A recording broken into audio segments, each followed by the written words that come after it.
Welcome to Tritiyo Matra. This is the last of a series of 4 talk shows concerning the upcoming Summit for Democracy and to facilitate discourse regarding the state of democracy in South Asia.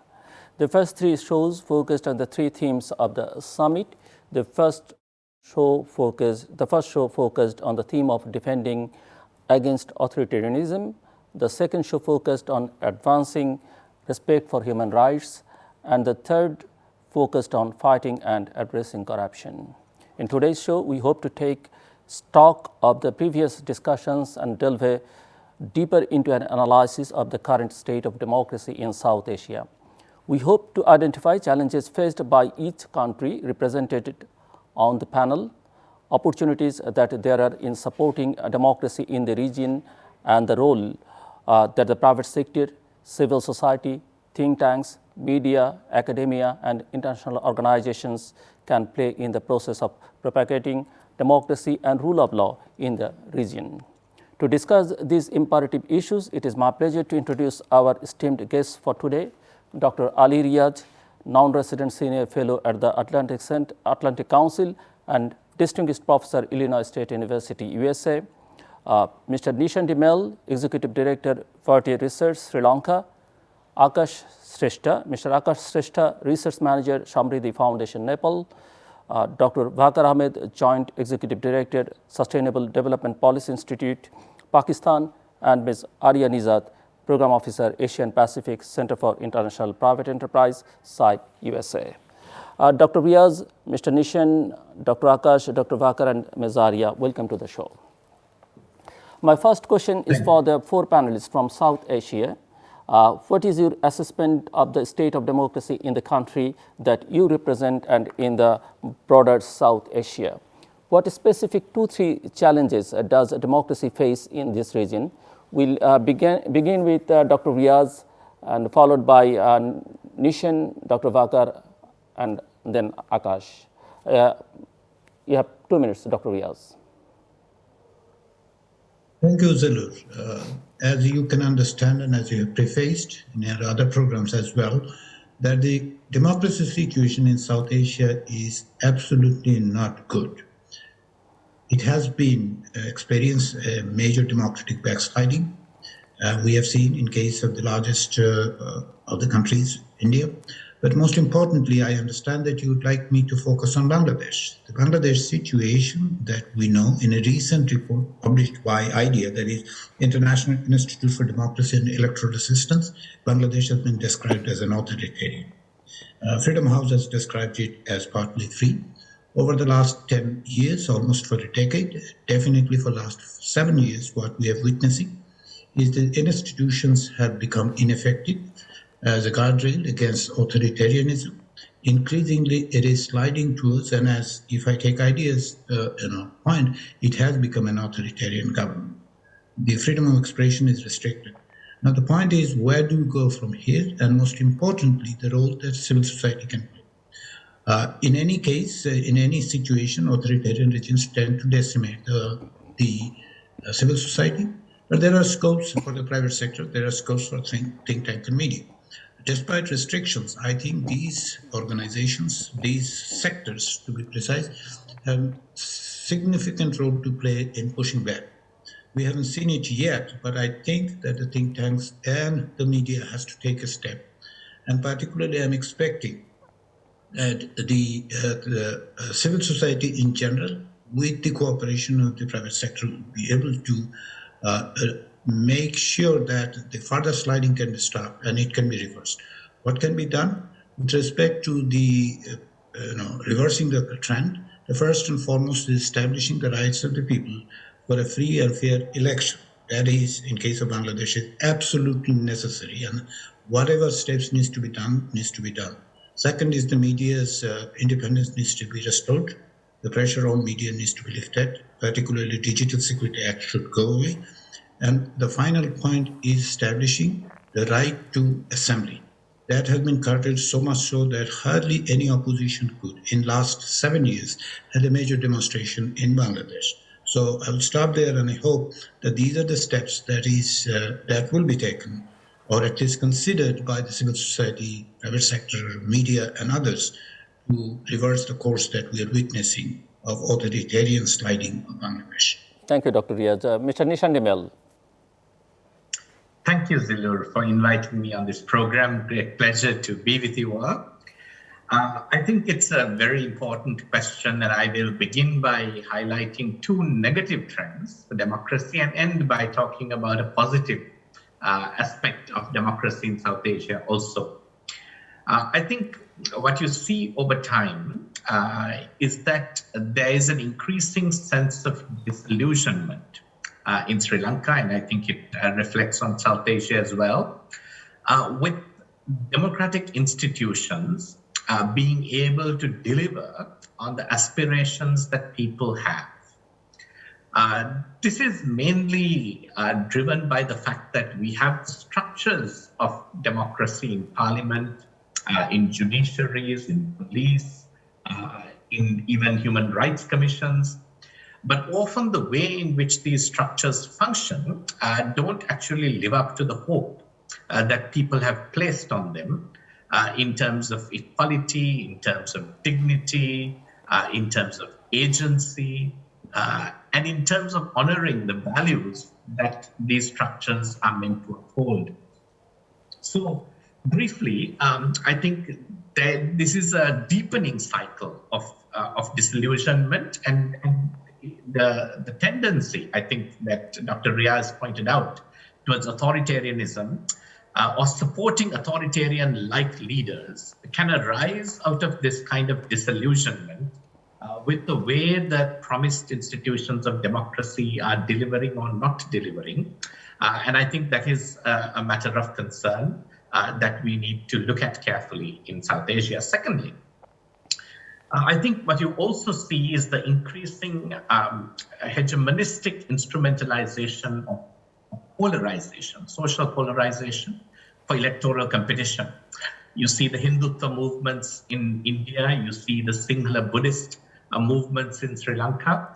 And for the first time in Sri Lanka's history, the last election was won by a party and the president that explicitly campaigned on the basis of Sinhala Buddhist authoritarianism, rather than trying to converge towards a democratic middle. So I think that is something we see the world over, but also a long tradition of South Asian diversity getting instrumentalized in the electoral process itself to drive social polarization and to leverage electoral victory through driving social polarization, which is obviously a problematic trend as well. Now, I want to just end by citing something that I see also as very positive in South Asia, that people really find elections to be a legitimizing factor. So even authoritarian leaders, whether it is in Pakistan or Bangladesh, as Dr. Riaz pointed out, will feel the need to hold regular elections. And in Sri Lanka especially, almost every election has seen a change in government or leaders over a very long period of time. So there is a sense of resilience that society does not accept. Even leaders that are elected to be strongmen because there's distrust in institutions, when they fail to deliver on the expectations that people have for justice, for fairness, for equality, for dignity. And I think this is a very important positive side of South Asian society as well. Thank you. Which we must take into consideration. Thank you, Nishan. Dr. Vaqar Ahmed, it's your turn. Thank you very much. I think the transition towards a transparent democratic system in Pakistan, it's been slow. However, I think during the past 3 terms, we have seen a successful transition between 3 different political parties.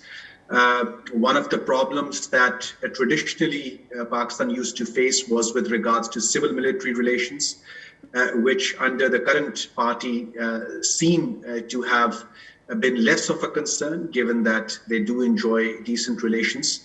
However, we've often seen that civil-military relations get tested once the situation in the region is turbulent, which is now the case that we are seeing in the form of Afghanistan, for example, and the situation which is evolving in Pakistan, which easily test the civil-military relations in Pakistan as well. But having said this, I believe that the three mainstream political parties in Pakistan have stood their ground. They have had their own agendas, fairly thought out manifestos, and the public at large have given all of them the chance. And it is now, of course, up to them to decide that how they can build credibility around their performance. There are, however, two or three problems which these parties still have to address. First is that all the three mainstream parties are still being blamed for lack of democratic values within their own hierarchy. So most would be family-centric clans, and the rise of the average political worker remains rare. Second, one also doesn't see that these political parties have been keen to devolve power to sub-national administrations. So provinces, and then from provinces to districts, and then tehsils. That has been very slow. So the actual value of democracy, which was to give power to really the grassroots people, that's been fairly slow. And I think finally, it's the relationship of these political parties with the civil society organizations. Once these political parties are in opposition, they find these civil society organizations as friends who voice in favor of democracy, democratic values. But the moment these political parties come in power, there's a tendency to see civil society organizations as part of the opposition, as part of the problem, which has in turn resulted in a shrinking space for civil society organizations as a whole. Thank you, Vaqar. Thank you. Mr. Akash Shrestha. Thank you. I think from a South Asian perspective, I think we should also acknowledge the fact that, democracy in South Asia is a fairly nascent, practice, in that, our history has been that of fight against colonialism and, that constant struggle to secure national sovereignty against, geopolitical tensions. So based on that background, I think it should be the democratic movement in South Asia should be, looked at based on that background. And, since the practice is very new, institutions are very nascent, and there have been, learning curves across the region. I think that is not entirely a bad thing, but we must acknowledge that, overall in the region, in the recent times, we have definitely seen a backsliding of democracy. Coming into my own country, Nepal, here as well, we've only, flirted with democracy for about 2 decades now. And so based on the nascency of democracy here in Nepal as well, I would say that on a year-on-year basis, Nepal has been doing good, but also in isolation. If you look at our country in isolation, then I would have to say that we've not been doing enough. And what I mean by that is, for example, we have drafted new constitutions and, secured rights through the constitution, but their enforcement is still, a far, shot. And, we have, through the constitution, also gone into being a federal democratic republic, but, the autonomy of subnational governments is, again, very questionable. I think,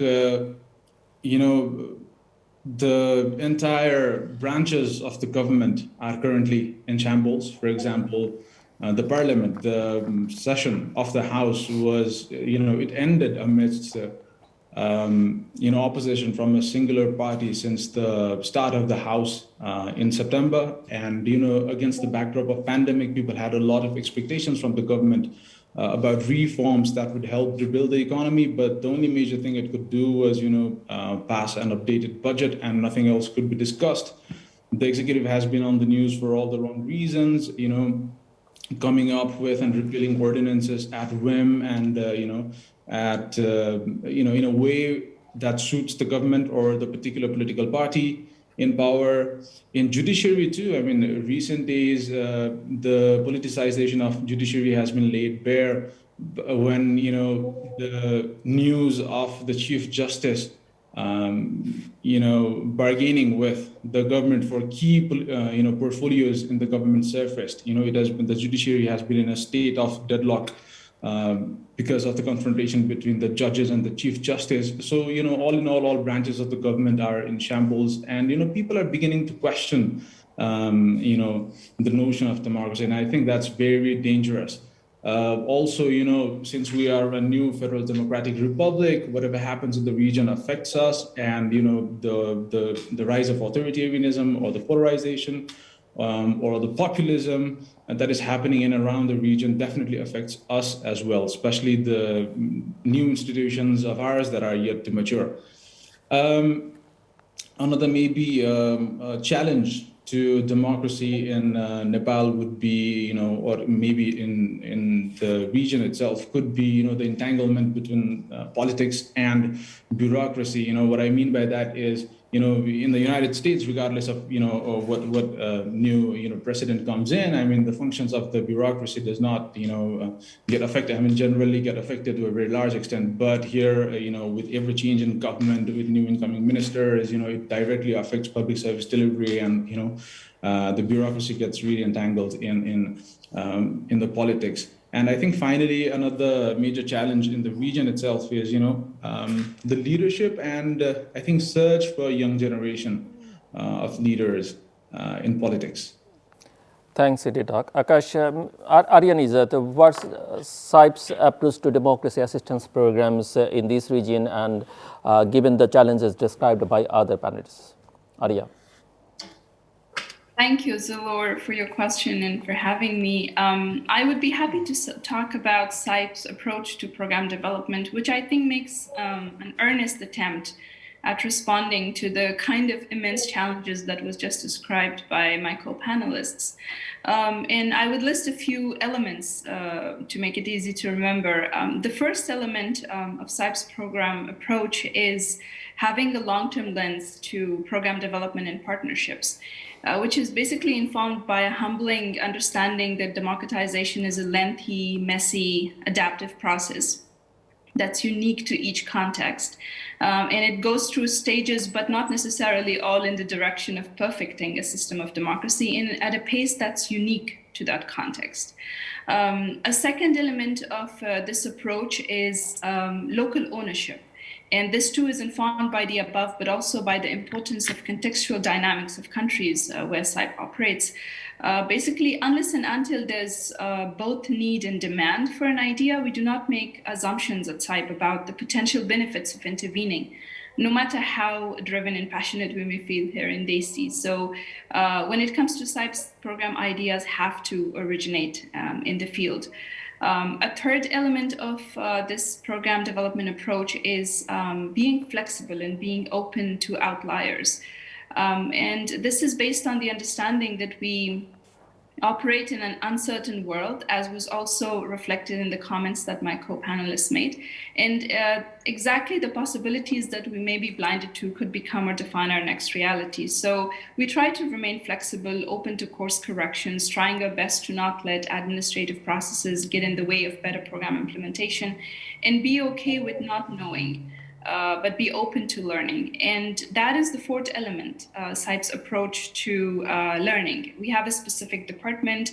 I think the director of that department you had on your show a few weeks ago, that's dedicated to policy and program learning. And it has one basic mission, taking stock of program implementation lessons to help inform policy choices, and then inversely putting those policy choices to the test of practice in program implementation. But all of this does not mean that we do not make mistakes or make wrong choices or that we have it all figured out. We don't. But when we don't, we are open about that. I think being aware of our resource absorption capacity, our assets and limitations is really helpful in being transparent about it, particularly. Because in the process of program development, we come across many great program ideas, but not all of them lead to CIPE programs. We admit when something is a great idea, but just not for us.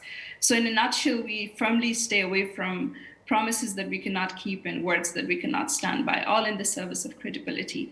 And that brings me to the last point, which I think reflects to Nishan's points on values and disillusionment. CIPE tries to value the humans in the lifetime, however portion of it that they invest in this work. And we keep reminding ourselves that at the end of the tunnel of democracy assistance, if there is such a tunnel, there are humans whose lives get affected by this work and at times may be at stake. So every step needs to be taken with a lot of thought and a lot of care. Great, thank you, Aarya. And again, my second questions for the four panelists from South Asia focuses on forward-looking ideas. In your opinion and based on your years of program leadership experience, what can be done to support democracy in South Asia and to reverse this trend of democratic backsliding at the country and regional level?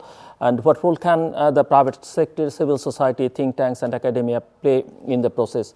We'll first go to Dr. Vaqar, followed by Akash, Dr. Riaz and Nishan, very briefly and precisely. Dr. Vaqar. Thank you very much. Our current approach has been three-pronged, actually, in strengthening democratic voices and being part of the solution here. First is that we really see business voices and the voices of those who can participate in self-employment livelihoods as an interest group, which would be a median group of the population. And they're usually small, medium-sized, which in turn end up providing livelihoods to the largest chunk of labor force in South Asia and Pakistan. And we believe that a more economically independent population could better demand rights and entitlements. Second, our approach is to encourage the self-employed and small and medium-sized firms to engage in cross-border trade and investment value chains, in turn strengthening economic interdependencies. This has been our approach when we have tried to add some bit to Afghanistan-Pakistan relations or India-Pakistan relations, for example, and also at a wider SAARC level as well. Thank you. And I think thirdly, we please make it short, Vaqar, please. Yeah, please. I think I was just about to say that we end up working with a lot of media professionals to carve out an urgent and compelling case for deeper forms of democracy to take root. Thank you. Akash. I think, tangible economic gains are what matter to the people, talking about Nepal's own history, we have seen different kinds of, political systems in the last, 7 decades. We've almost been seeing, one new form of government or one new political system every decade. And, it begs the question as to, why do we see so many changes in the systems? And our answer or our interpretation of that is, despite, regardless of whatever different types of political systems we've tried, however many we've tried, people have not been able to see, tangible economic benefits accruing to themselves as a result of that political system. So I think it's really important to ensure that, that is in place. I think it's important to especially now these days start investing in infrastructures. What I mean by that is we see that the states that are also authoritarian in nature are also the ones that are investing in infrastructures across the region. And as one of the implications of this is that as the authoritarian regimes start supporting the development projects or development programs in these growth hungry countries, the people will grow, people's affinity towards the partner country and the system of governance will only grow. That is also something we should, I think, bear in mind. Grassroots people have, recently started being more and more engaged in politics. They're starting, new discourses at, at different nooks and crannies of the countries. That is, I think, a very good thing. Talking about civil societies, of late, the government has really been, shrinking the space for the civil societies by making it more and more difficult for them to operate. Talking about international community, I think the presence of a big international community really helps with check on the democratic backsliding in Nepal. And, we do expect, more and more of that kind of role. And I think finally, academia, think tanks, their functioning is really, academia especially, their function is really affected by the sheer, shortage of funding that enables them to carry out, researches on, issues of, crucial significance. And, civil societies, think tanks, I think you need to, move away from log frames and deliverables and outcomes. And, thank you, Akash. No matter how long it takes, work towards, promoting democracy. Thank you. Dr. Riaz. I was speaking normatively rather than, given that compared to my co-panelist, my experience in that case limited of leading. But most important thing that I think is the role of the international communities that you have mentioned. That whether there need to be an assessment as to whether their roles are becoming corrosive. Corrosive in the sense that many instances by prioritizing either the strategic interest or the global dimension of politics, they might actually be contributing to the democratic backsliding. That's why what I think is the most important element is to understand the dynamics that is taking place within this country. People's aspiration and resilience is, beyond any doubt, whether it is in Pakistan, whether it is in India or Bangladesh. I can say it without any hesitation with respect to them. There's that the resilience of the people is there. They would like to have this democracy. They would like to see an inclusive system, both political and economic. However, what we are witnessing is, in many instances, this international support seems to be not taking into account these aspirations rather than the strategic and other interests are prioritized. Hence, looking at the grassroots, their aspirations, their involvement needs to be prioritized, needs to be included in whatever international support. The final point is that there is a global dimension.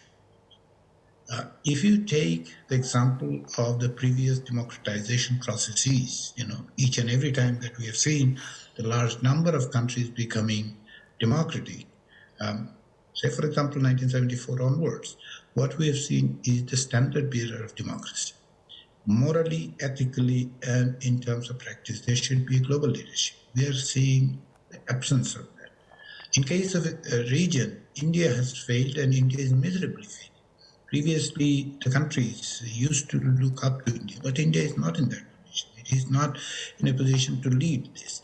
That is why the international bodies, and particularly the United States, which has its own problems, needs to, take care of its own home, but most importantly, stand up. And that is where I see this Democracy Summit is making a contribution, at least in terms of commitment.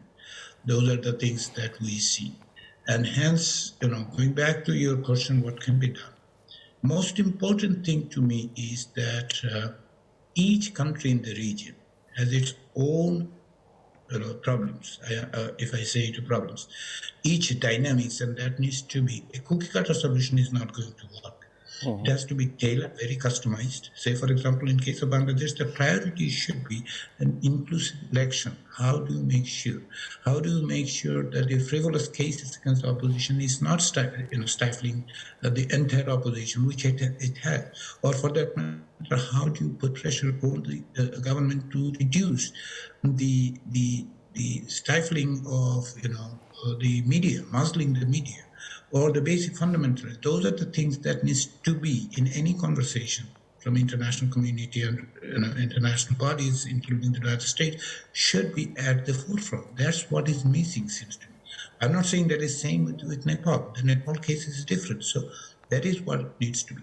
The final point is that there should not be a plain and simple, one thing that holds South Asia is there. Again, given India's vastness and influence, I think India should be considered differently than other countries that we are talking here. And,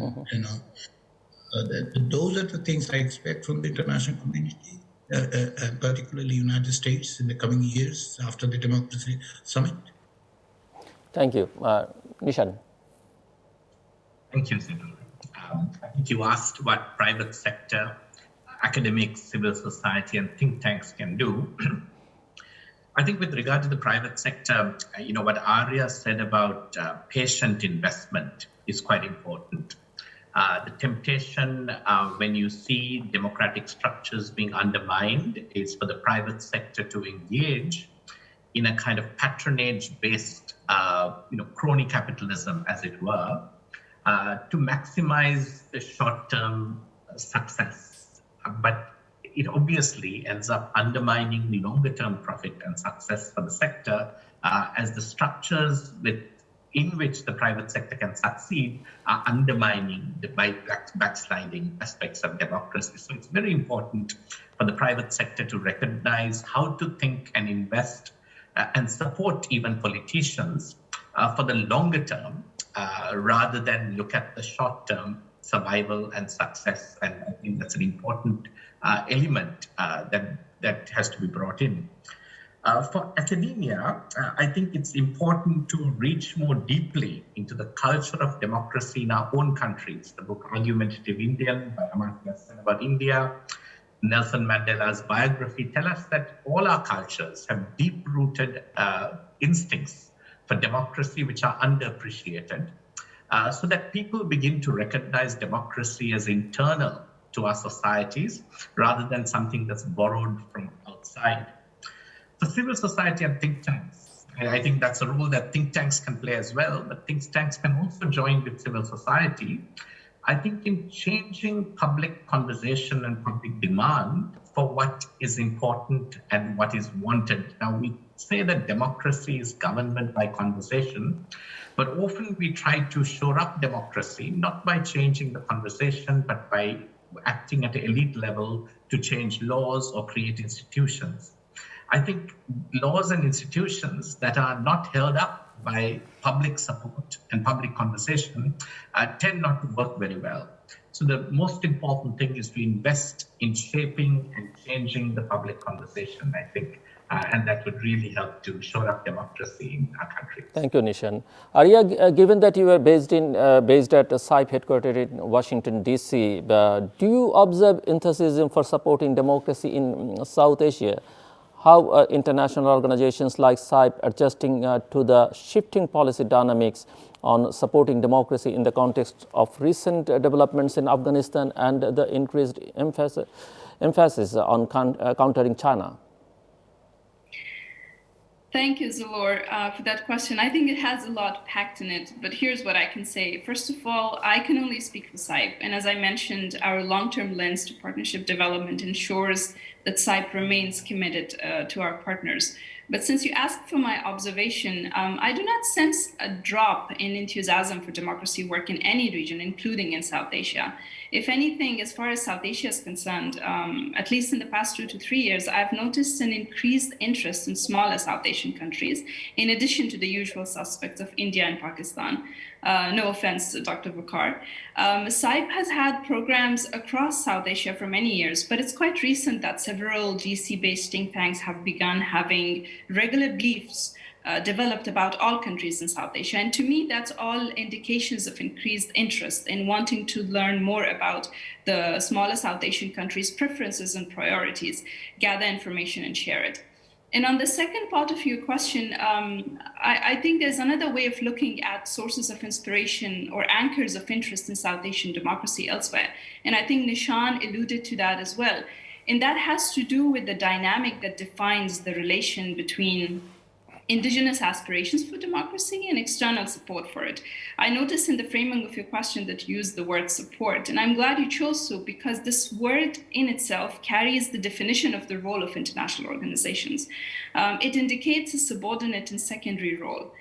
Because when support is being provided, there has to be a recipient indeed, a process already in place, an indigenous demand for change running strong, an indigenous realization to the need to do something already there. And so organizations that understand this, I think, and luckily CIPE is one of those, do not need a lot of adjusting to do, even when there may be shifts in policy dynamics or increased emphasis on geopolitics, because their strategies are informed not by external assumptions, but by internal realities and values of the contexts where they operate. Mr. Akash, Dr. Vaqar Nishan, this question for you three. How has the COVID-19 pandemic affected the state of democracy and rule of law in your respective regions? Just in 1 minute, Mr. Akash.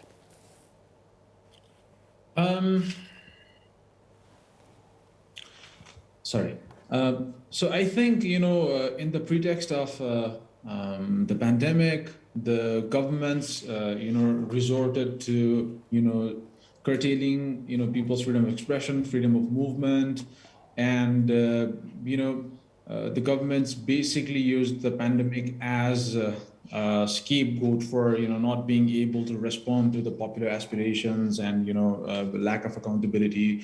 I think all of these point to the fact that, it definitely had a negative bearing on the state of democracy and rule of law.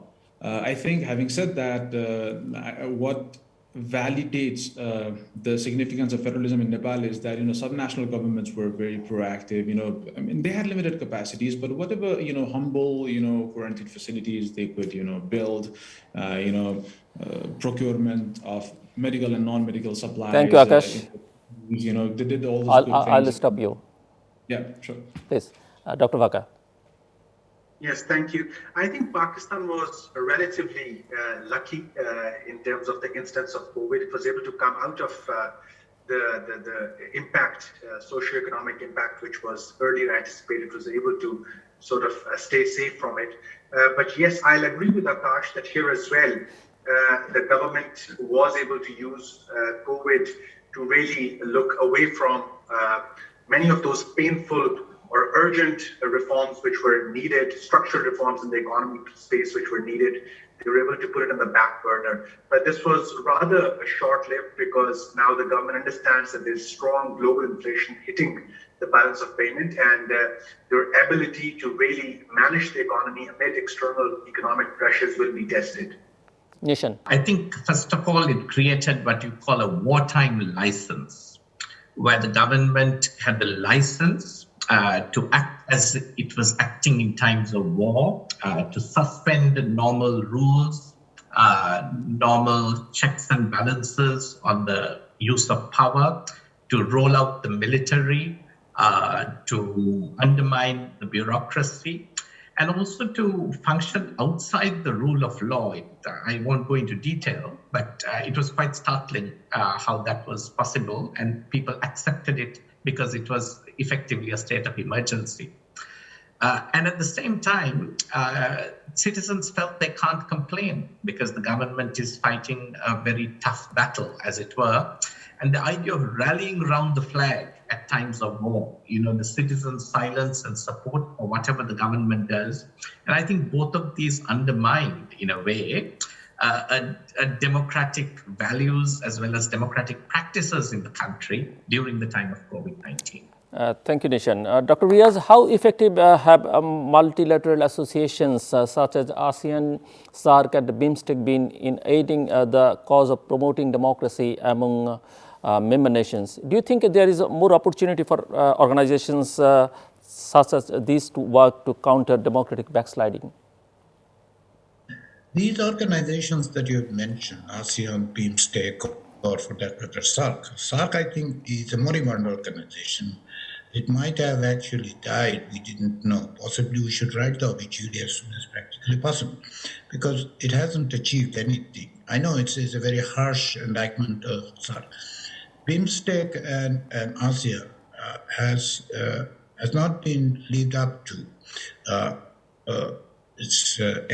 our expectation. But if you look at this organization structure and the mission, never ever has the democracy or the issues like that had been included. Hence, I don't think they have done anything. Lately, the ASEAN has been and a little bit of proactive with respect to Myanmar, for example. And particularly if you're looking at the region, South Asia per se, these organizations, either they have to refocus, and likelihood of that is, I think, not actually very promising because of the mission statements and the structure that they have developed. Going forward, this has to be, from the other part of the international community, and the regional ones. Regional ones will take years or decades to move. That's why I think more roles have to be played by, say, for example, the European community with respect to the region, because they have a huge investment, both human resources as well as political and economic. United States and others, those needs to be more proactive with respect to halting this democratic backsliding and possibly reversing the course. I'm not very optimistic about this regional organization that you have mentioned. I wish I could be then I could provide you a very positive analysis or positive response. Aarya, do you think private sector organizations can hold a multilateral association similar to the model of the World Economic Forum to bolster the demand for democracy and good governance in the Asia region? It's certainly an idea worth exploring, but 2 points. First, such initiatives at the regional level require significant investment in the right incentives for participation. So maybe it would be better to consider, in addition to multilateral, multi-stakeholder initiatives as well, so that there's opportunity for businesses to join existing platforms, save costs, and there's also opportunity to engage across sector. But also on the private sector, I think the concept of private sector-driven democracy work is still new. And in many countries, and I know this through our work at CIPE, it's still a fight to get private sector a seat on the table and a voice in decision-making. And so I think there's not yet a consensus there on what should the role of private sector in democracy space look like, and where and in what shape the private sector themselves should be as far as their internal governance, ethics, and compliance standards are concerned, in order for them to be able to shoulder such an important responsibility at the regional level. So I think one way to perhaps begin thinking about this is to enable the private sector to join existing structures, improve on those, while having opportunities to consistently engage with democracy initiatives, all in the service of setting precedents, beginning to lead by example at the national level, and prepare for regional initiatives. Okay. There is a common adage among politicians and policymakers in Bangladesh that prepared democracy cannot occur in the absence of adequate social and economic development. Do you believe this adage to be true? What has the experience been from the perspective of the region regarding the tug of war between ensuring economic development and maintaining the democratic rights of the people? Dr. Riaz, is 30 seconds, 45 seconds maximum. It's a false dichotomy. It has been created to justify, legitimize authoritarianism, period. Because there has been no conclusive evidence to suggest that economic development brings democracy, or for that matter, for democracy, you will have to shun the development. Or the vice versa. So I think it's a false dichotomy that has been created by the authoritarian regimes to justify. We have seen that one in case of, in a possibly most vivid demonstration is China.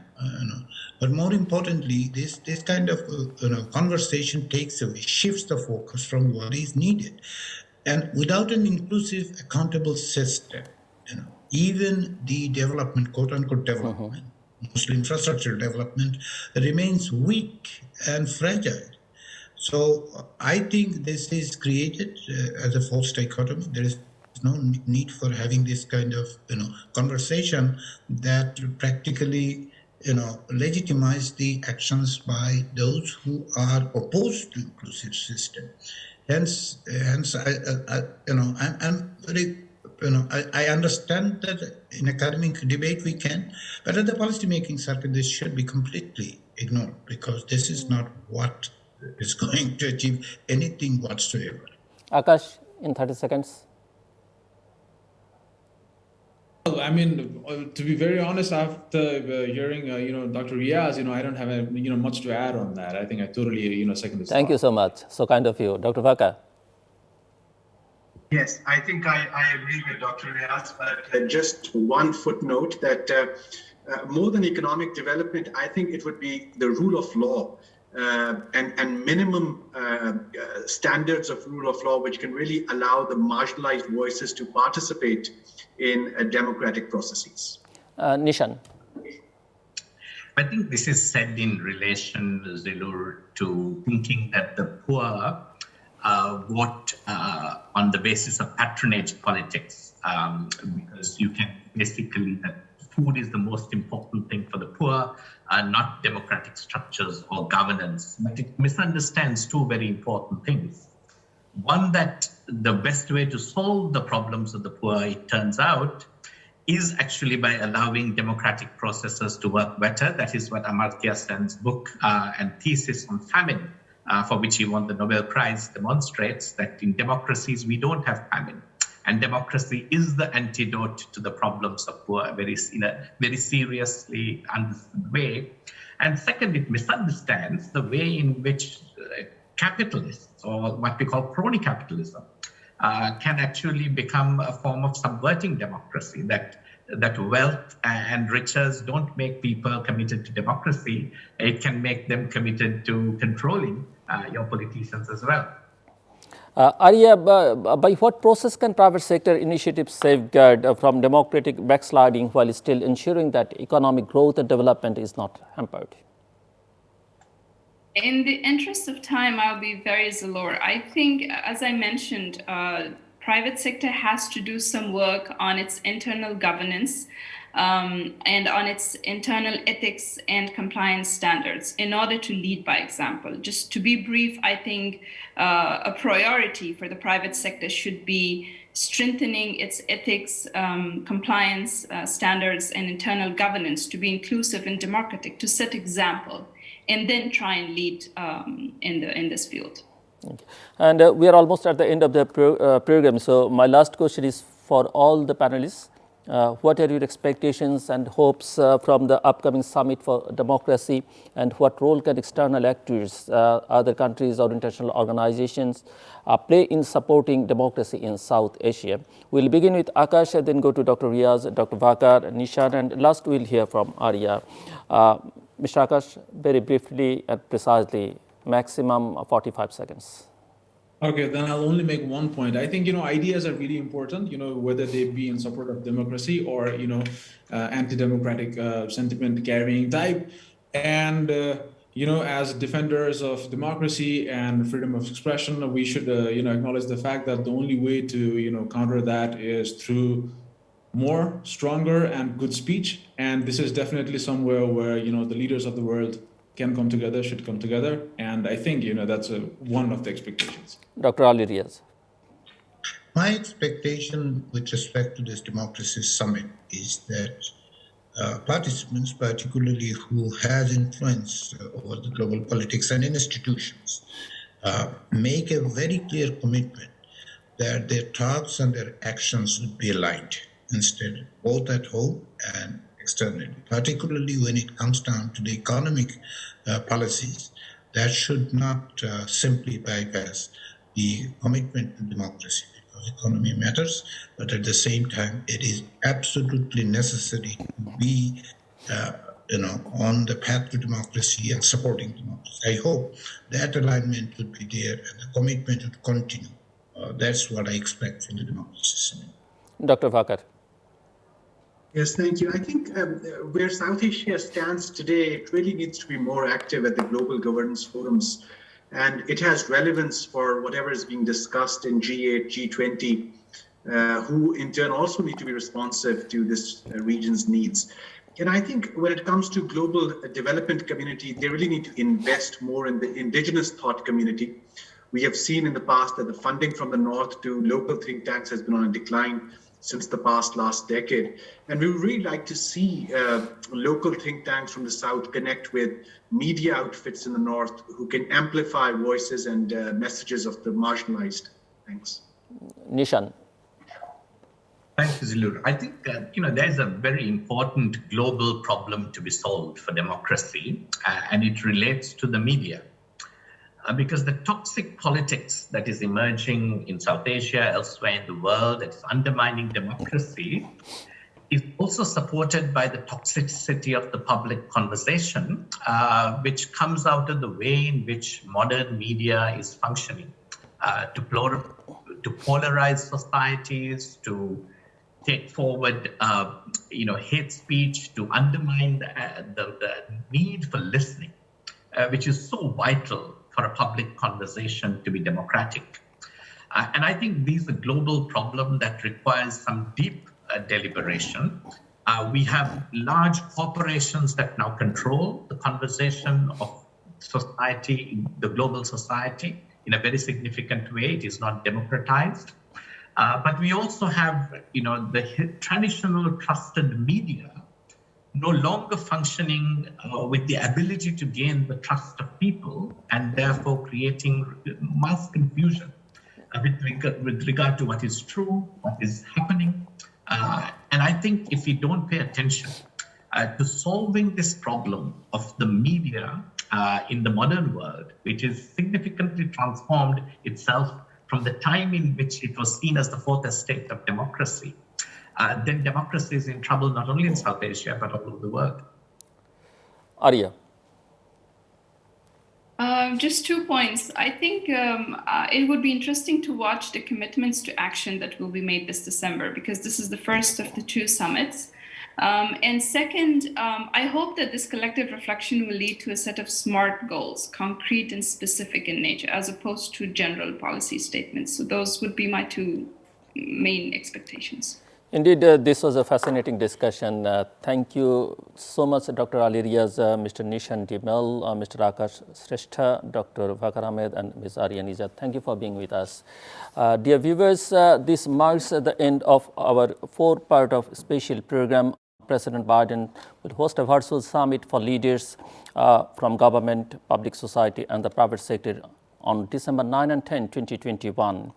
The summit will concentrate on the challenges and possibilities that democracies face, and it will give a forum for leaders to make individual and collective commitments to safeguard democracy and human rights, both in the USA and abroad. The Biden administration has committed to making democratic assistance a priority in US foreign policy, increasing expectations for a more proactive American involvement in reversing the worldwide democratic decline. It is, however, unfortunate that Bangladesh didn't get an invitation to join this dialogue on democracy. Perhaps this is a clear indication from our partners from the West that the condition of democracy in Bangladesh is not up to the mark. Bangladesh is still classified as a hybrid regime to the world. There are indications of weak democratic institutions, unfair elections, and a lack of separation of power between political parties and the state. The question now is, if promises are being made at the summit regarding the West's involvement in assisting in democratic development, will the effects of these promises go beyond the guest list and reach the people where democratic development is required the most? Thank you, viewers. Thank you for joining with us.